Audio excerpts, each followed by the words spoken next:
chegando na estrofe 4, isso aqui realmente eu ganhei luz, né?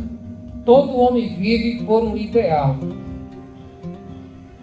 Todo homem vive por um ideal. Muitas vezes as pessoas nem sabem que vivem por um ideal, mas de certa maneira elas são conduzidas a pensar e a agir de acordo com uma ideologia que foi passada para ela, e ela às vezes reproduz e vive e pensa, tem um pensamento de acordo com tal ideologia. Todo homem vive por um ideal, muitas vezes fútil, vão e irreal. Fútil é o que? É sem importância, sem valor, né? É superficial, algo fútil, as futilidades da vida. Então, muitas vezes a ideologia pode ser fútil, em vão e irreal. Que razão eu tenho para aqui viver? A que devo dar a vida e todo o meu ser? Infelizmente, irmãos, tem pessoas que dão a sua vida e todo o seu ser por uma ideologia. E essa ideologia, às vezes, se torna uma religião. Só que nessa religião não é o Deus Todo-Poderoso que é o Deus deles, né? As pessoas idolatram personagens, as pessoas, né? É ateu com respeito a crer em Deus onipotente, mas idolatram pessoas carnais, físicas, né? E elas dão a vida por essa ideologia, elas morrem e matam por tal ideologia, que o Senhor nos livra disso. Então o que é que esse livro está querendo dizer?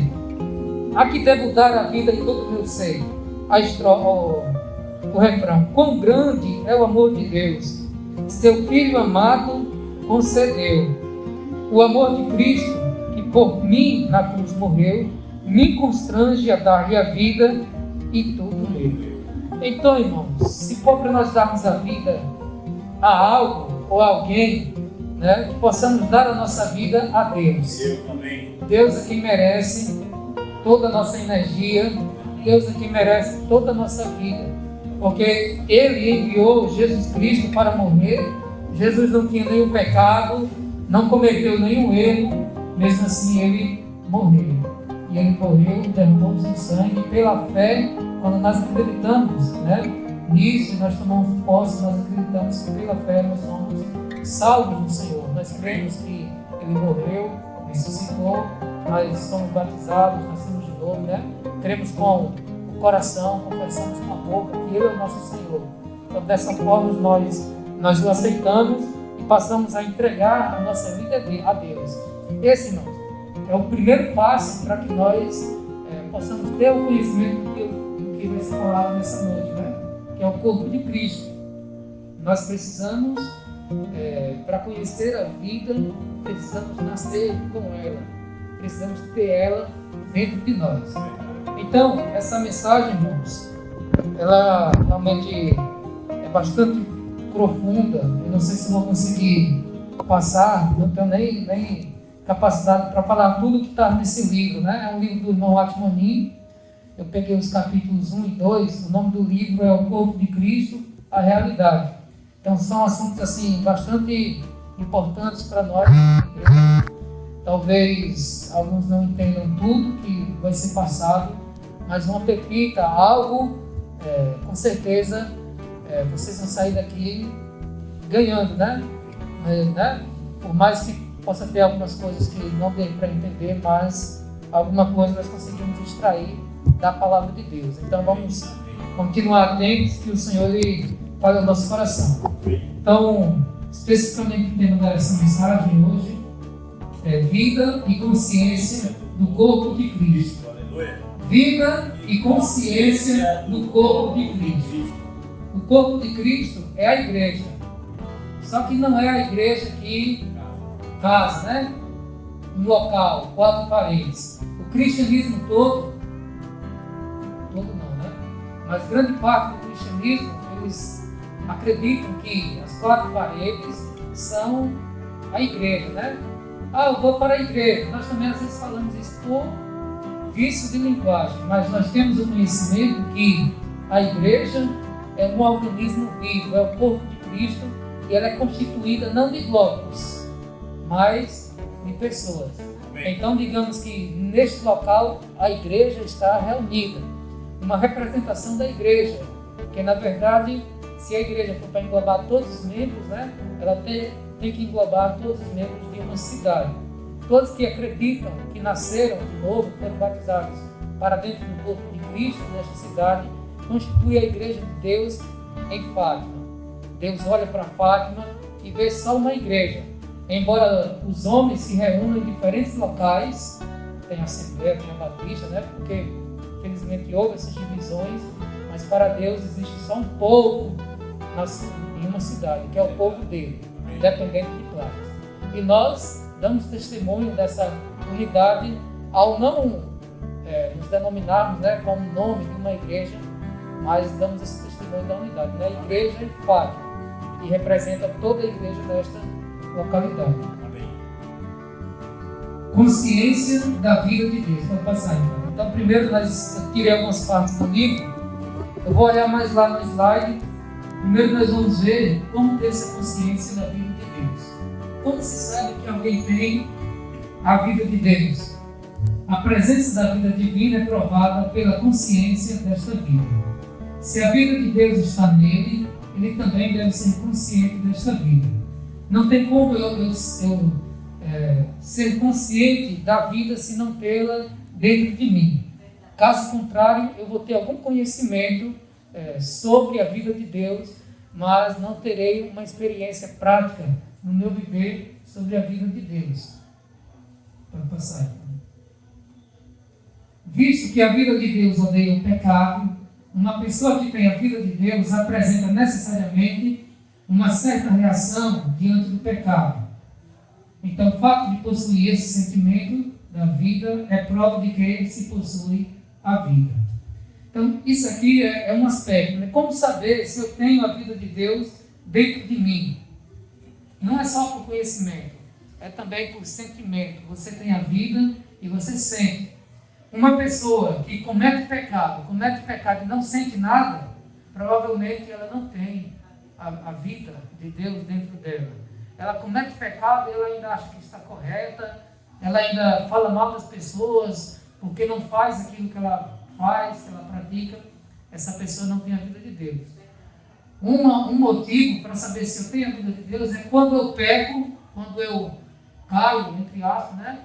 Eu vou me sentir intranquilo, eu vou me sentir impaciente, eu vou me sentir um derrotado, né? Senhor, eu pequei, né? Eu vou me sentir intranquilo, porque a vida de Deus é santa e eu tenho a vida de Deus dentro de mim. Então, quando eu cometo algo errado, minha consciência vai acusar, né?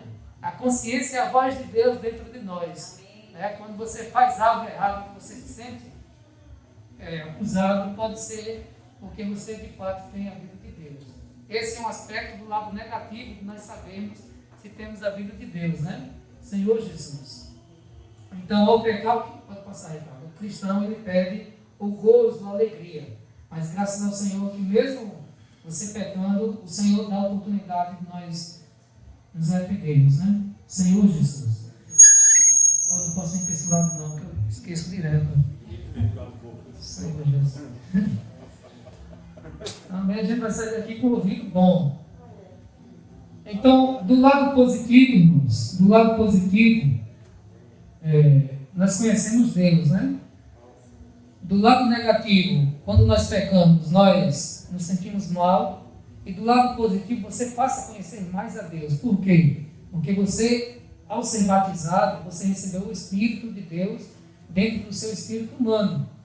E o Espírito de Deus nada mais é que a vida de Deus dentro de nós. E essa vida, ela tem traços de Deus. Você é filho do seu pai, da sua mãe, você com certeza tem traços dos seus pais, que é o DNA.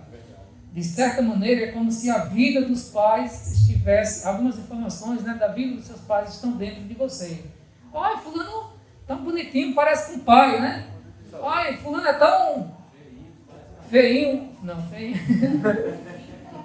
Né? Por que parece com o pai?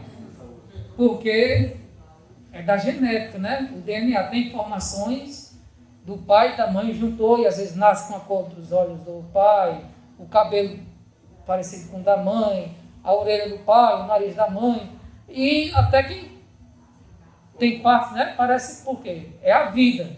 Quando você nasce de novo, que é o batismo, você também recebe a vida de Deus e vai ter características dessa vida dentro de você, que é a aversão ao pecado, você se sente mal, né? E também você passa a conhecer a Deus, porque recebeu o Espírito de Deus. Romanos 8,16, alguém pode pegar para ler com a gente? Vamos abrir a Bíblia, né?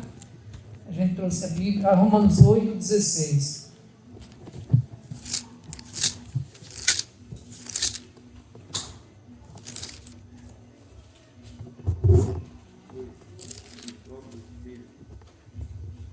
Amém. Pode ler em voz alta, Fábio. O próprio Espírito testifica com o nosso Espírito que somos filhos de Deus.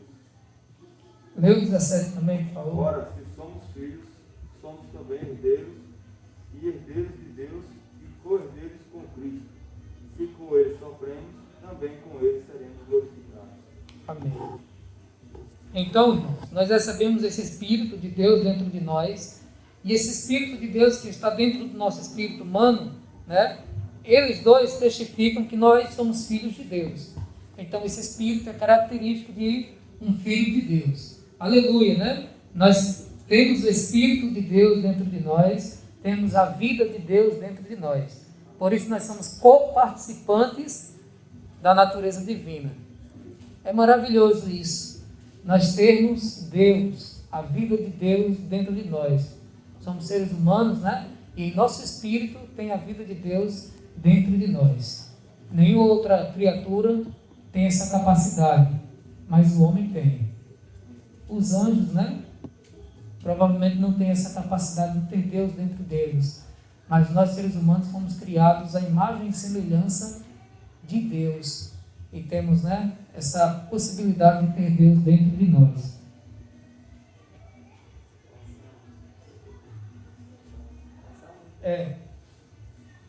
A consciência do corpo de Cristo. Então, nós já vimos até agora a consciência da vida de Deus, como saber se eu tenho a vida de Deus, e a partir de agora nós vamos ver como saber se eu vi o corpo, se eu conheço o corpo, se eu estou desfrutando do corpo de Cristo. Vamos pegar 1 Coríntios 12, versículo 26. Da mesma forma que para nós conhecermos a vida de Deus, nós temos que ter a vida de Deus. Para conhecermos o corpo de Cristo, nós também temos que ter consciência do corpo de Cristo. Romanos 12, 26 diz... Ou seja, 1 Coríntios, perdão. 1 Coríntios 12, 26 diz: de maneira que, se um membro sofre, todos sofrem com ele. E se um deles é honrado, com ele todos se regozijam. Isso aqui, irmãos, é a vida do corpo. É você chorar com os que choram, se alegrar com os que se alegram, né? Você faz parte de uma família. Então, quando alguém é prejudicado, você se sente mal por aquela pessoa que está sofrendo. Isso realmente é a vida do corpo. O corpo, lembre do seu corpo, né? Quando eu jogava bola na rua, quando era menino, né? Eu gostava de jogar muita bola, descalço, no calçamento. Então, chutava a bola, às vezes chutava a metade da pedra, né? E ali acontecia um desastre. Então, ficava ali com aquela ferida no pé, e aquela ferida inchava, e de repente, só foi um tendão, mas todo o meu corpo sofria. Eu não podia realizar algumas atividades, porque eu estava mancando, né? Então, se um membro sofre, todo o corpo sofre, né? Como disse aqui. Se um membro sofre, todos sofrem com ele. Então, se o meu dedão sofreu, o restante dos membros também, de certa maneira, sofre. Então, se o corpo é a igreja, se uma pessoa sofre, os demais membros da igreja também vai sofrer com ela. Vai sentir muito por ela. Se um membro da igreja, se um irmão está alegre, nós também vamos nos alegrar. Isso realmente é a vida do corpo, né? Então, graças a Deus por isso. Amém. Romanos 12, versículo 3 a 5, diz assim, está aqui na tela, viu? Essa aí eu botei no slide. Porque pela graça que me foi dada, digo a cada um dentre vós que não pense de si mesmo além do que convém. Antes pense com moderação, segundo a medida da fé que Deus repartiu a cada um. Porque assim como no só corpo tem muitos membros, mas nem todos os membros têm a mesma função, assim também nós, conquanto muitos, somos um só corpo em Cristo e membros uns dos outros. Então, irmãos, como no corpo existem muitos membros, né, na igreja também existem muitos membros, existem muitas pessoas e todos estão interligados entre si, cada um fazendo a sua parte, cumprindo a sua função, e quando todos funcionam, certamente o corpo vai crescer, vai frutificar, né? Vai ter vitória, vai ter alegria, porque todos estão funcionando. Pode passar aí. Então vamos ver alguns aspectos de que nós vemos ou não o corpo de Cristo.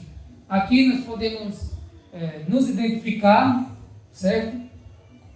A minha realidade é espiritual. Se eu já estou mais crescido, se eu preciso crescer, como está a minha realidade espiritual, se eu preciso avançar, isso realmente é muito importante. O primeiro aspecto de que nós vemos o corpo é amar os irmãos. E esse amar não é algo forçado, mas é algo da natureza divina. Como foi o hino que nós cantamos? Na vida da igreja, caminho excelente é o amor, manifestação da vida de Deus. O amor é o quê? Manifestação da vida de Deus. Está vendo? Então, é a vida que está dentro de você. E à medida que essa vida cresce, você também consegue amar as pessoas, né? Às vezes você talvez não se dê conta. Você convive com o seu irmão e às vezes você talvez não se dê conta do grandioso amor que você tem por ele. Mas se acontecer alguma coisa, você logo vai manifestar, né, preocupação por ele. Então, nós convivemos e nós de fato amamos nossos irmãos porque é uma família, né? Amém. Isso, nós, 1 João 3,14 diz: nós sabemos que já passamos da morte para a vida, porque amamos os irmãos. Passar da morte para a vida é um nascer de novo, é receber o Senhor. Você tem uma nova vida, e a característica dessa vida é amar os irmãos, né? Aleluia por isso. Segundo, Ricardo, sem divisão. Esse aqui, irmãos, é um dos pontos mais importantes, né? Muitas pessoas até têm a vida de Deus, mas não têm a consciência do corpo. As pessoas não viram o corpo. Então, por conta dessa carência de visão, elas provocam divisões. Todo espírito sectarista, né, de separação, de divisão, toda atitude que leva à divisão, toda ação exterior, pensamento interior, que divide os filhos de Deus, são sinais evidentes de não se conhecer o corpo de Cristo. Se uma pessoa realmente tem conhecimento do corpo, não pode reconhecer nenhum tipo de individualismo, ela não pode fazer parte de nenhuma facção ou círculo pequeno. Então, irmãos, de fato nós precisamos ter esse espírito de união, de unidade entre nós mesmos. E para isso é preciso tirar o individualismo. Verdade. Tem uma frase que diz que, o Atmanin fala isso: Deus permite que nós sejamos indivíduos, mas não individualistas. Individualista é aquela pessoa que quer fazer tudo, e só as coisas dela são melhores, só ela sabe fazer. Então nós precisamos realmente ter muito cuidado. Verdade. O irmão tocou em um ponto muito forte, né? Para nós identificarmos a questão de divisão. Às vezes ele dá um exemplo, né? Às vezes você está numa reunião de oração em grupo, às vezes você está numa reunião de oração em grupo e digamos que todos estejam ali ajoelhados. E ele disse: às vezes você pode estar ali de joelho só exteriormente com os irmãos, mas você não tem consciência do corpo. Então, você quer fazer a sua oração individual, você não diz amém para a oração dos demais irmãos, você acha que quando você terminou de orar, já acabou, não precisa mais continuar. Da mesma forma na pregação, né? Só presta o que eu falo, o que eu prego. Depois de eu terminar de pregar, eu não preciso ouvir mais ninguém. Isso é um sinal de que falta visão do corpo. É de individualismo, né? Então, nós precisamos reconhecer, né? E cada vez mais avançar na vida cristã para que todo espírito de sectarismo seja afastado. E aqui falou de círculos pequenos, eu coloquei entre aspas a panelinha, né? Se você tem a igreja, o corpo de Cristo, tem vários irmãos, e dentro desse organismo, o corpo de Cristo, existe pequenos círculos, junta fulano, cicrano, Beltrano, né? Os três ali começam a falar mal dos demais irmãos. Você viu fulano? E você fica apontando os erros daquele irmão, apontando o defeito, criticando. Isso é um espírito de divisão. E Deus não se agrada disso, né? Então, nós temos pessoas à nossa frente que nós precisamos estar sujeitos a elas, e elas estão sujeitas a Deus, né? Então, cada um de nós temos uma cadeia, nós precisamos ter bastante cuidado para não ter esse espírito de divisão, porque isso danifica o corpo de Cristo. Terceiro, evitar o trabalho independente. Segundo o que pensam algumas pessoas, alguém deve deixar a impressão de suas mãos sobre as coisas. Ou seja, né, ela tem que mostrar que foi ela que fez. Olha, que foi eu, né? A minha pregação é melhor, a minha oração é melhor, eu faço isso melhor. Então nós temos que ter cuidado. Se não for ela, ela considera que as outras coisas que os outros fizeram não servem de nada, é pouco, né? É insuficiente. Tudo que ele faz é considerado como de valor espiritual. E tudo o que não é ele quem faz não tem valor. Ou seja, só presta as coisas dele, as coisas que vêm dele. Então, nós precisamos ter bastante cuidado para não cair nisso, né? Só a minha pregação que presta, só nós temos que ter cuidado. Só a minha oração, só o meu jeito de fazer as coisas, né? No momento em que os filhos de Deus percebem a unidade do corpo, compreendem imediatamente a unidade da obra. O que é isso aqui? Todos os membros cooperam sem comparação entre si. Todos são importantes. Então, irmãos, o que é isso? É a unidade do corpo de Cristo, a unidade da obra. Não é questão de individualismo. É saber que nós somos membros de um corpo e cada um tem uma função. Eu não posso perguntar, Fábio, qual é mais importante? É a sua mão direita ou o seu pé esquerdo?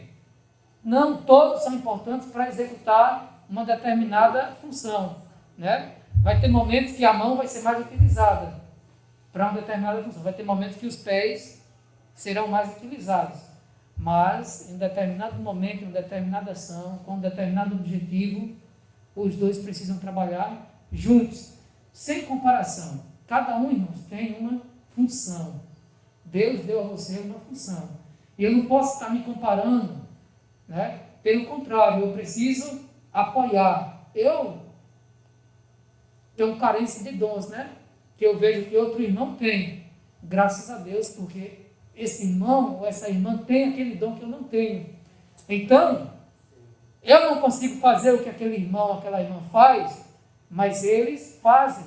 E isso traz benefícios para o corpo de Cristo. Eu não posso ficar com ciúme ou inveja, porque eu não tenho e fulano tem.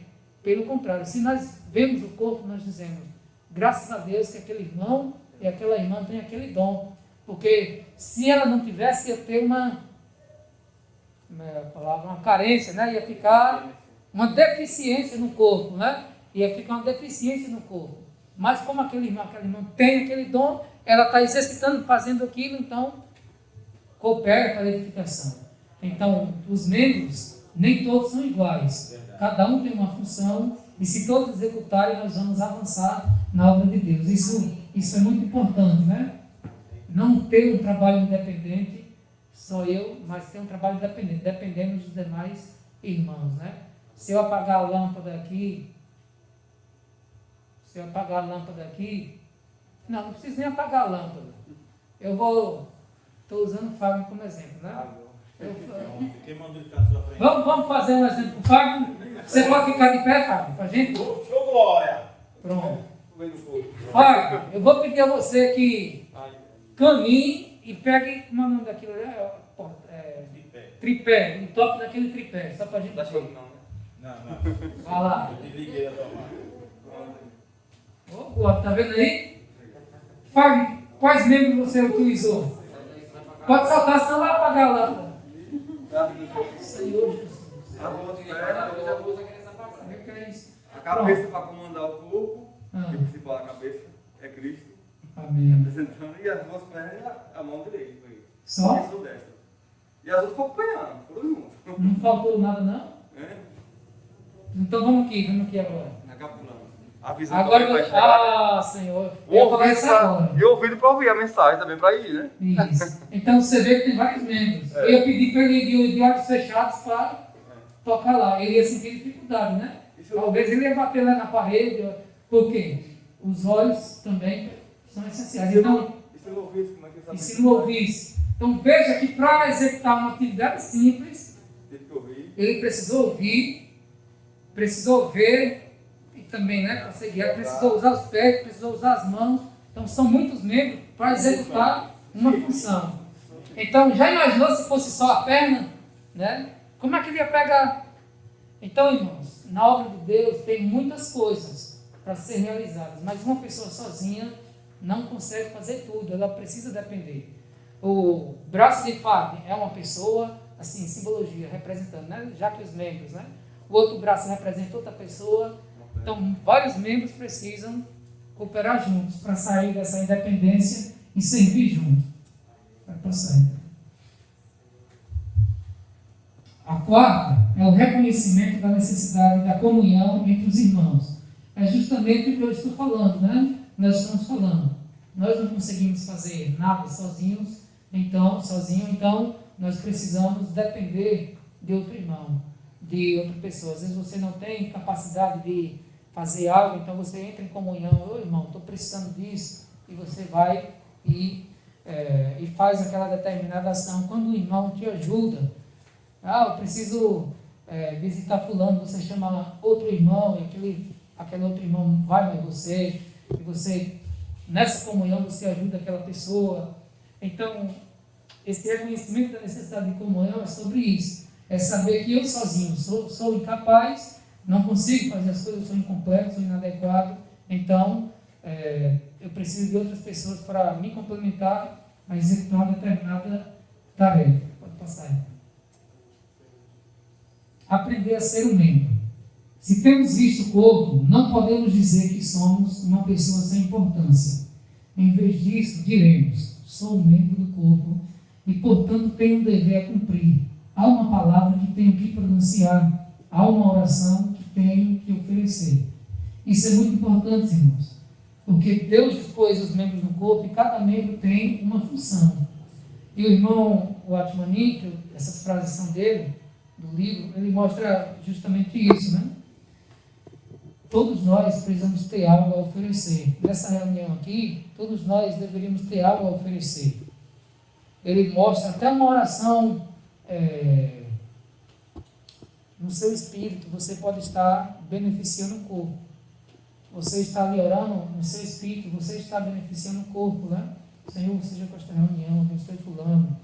Você tem a oportunidade de desfrutar, você tem a oportunidade de orar, né? De colocar sua voz, cantar, ajudar os irmãos.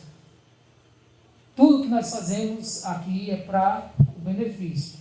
Mas se eu ficar como um mero espectador, só observando, e não exercitando o meu dom, vai ter uma deficiência nessa reunião, vai ter uma deficiência no corpo de Cristo. Algumas pessoas, irmãos, têm dons que são mais visualizados, né? São mais vistas. Então, elas aparecem mais. Tem outras pessoas que podem ter dons que não é visto pelas pessoas. As pessoas nem estão vendo, mas aquele dom é importante e é essencial. Nós nunca podemos nos menosprezar e dizer: eu não sou importante, não precisam de mim. Pelo contrário, como disse aqui, né? Sou membro do corpo e eu tenho um dever a cumprir. Seja algo grandioso, algo pequeno, mesmo sendo pequeno, é importantíssimo que você participe, né, de alguma função no corpo de Cristo. Isso é realmente uma necessidade, né? Nós precisamos exercitar os nossos dons. Pode passar então. Submeter-se à autoridade. Se você verdadeiramente vê a autoridade na cabeça, também reconhecerá que existe um ou mais membros do corpo que estão mais adiante do que você. em que você tem que aprender a submeter-se.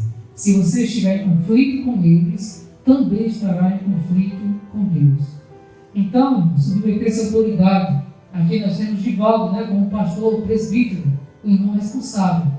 Então, ele é mais maduro que nós, ele trouxe essa visão para nós, e todos nós temos que nos submeter a ele, no Senhor, porque ele está à nossa frente. Se eu passar a ignorar Divaldo, como disse aqui, querer saber mais que ele, ter mais, isso já é algo de divisão no meu coração. Tem pessoas que estão à nossa frente e nós precisamos nos sujeitar e ser obedientes a ela, porque é uma autoridade delegada por Deus. Quando você desobedece uma autoridade delegada por Deus, ou seja, uma autoridade que Deus concedeu àquela pessoa, você está desobedecendo e afrontando o próprio Deus. Na Bíblia traz o exemplo de Arão e Miriam. Moisés foi casar com uma menina que era, entre aspas, proibido, não era aconselhável, porque a menina pertencia a outra tribo, era de outra região. E por fazer isso, os irmãos de Moisés pegaram e começaram a criticar Moisés. O Senhor só fala por Moisés, e Moisés era uma pessoa escolhida por Deus.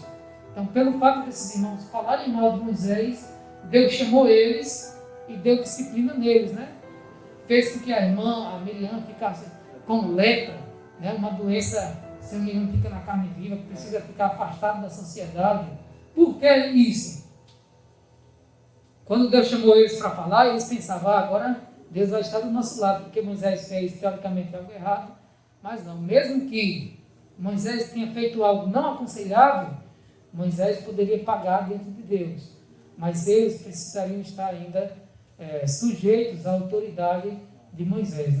Então isso mostra que quando nós afrontamos uma autoridade delegada por Deus, seja na casa, que são os pais, seja na igreja, os presbíteros, seja na sociedade, que são as autoridades aí, nós estamos também sendo desobedientes ao que Deus determinou. Certos cristãos são tão poucos cuidadosos em sua ação e em sua fala que não escutam ninguém. Parece considerar-se como maiores que os demais, a tal ponto que deixam de reconhecer que tem que se submeter a alguém.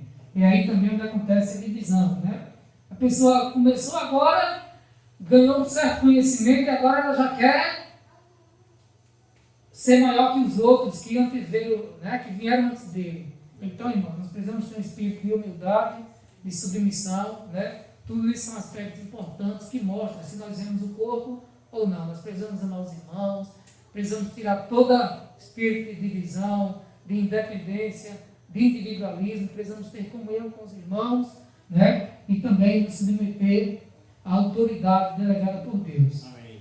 Então, Jesus é o Senhor. Amém. Agora os irmãos que ganharam algo podem levantar e desfrutar.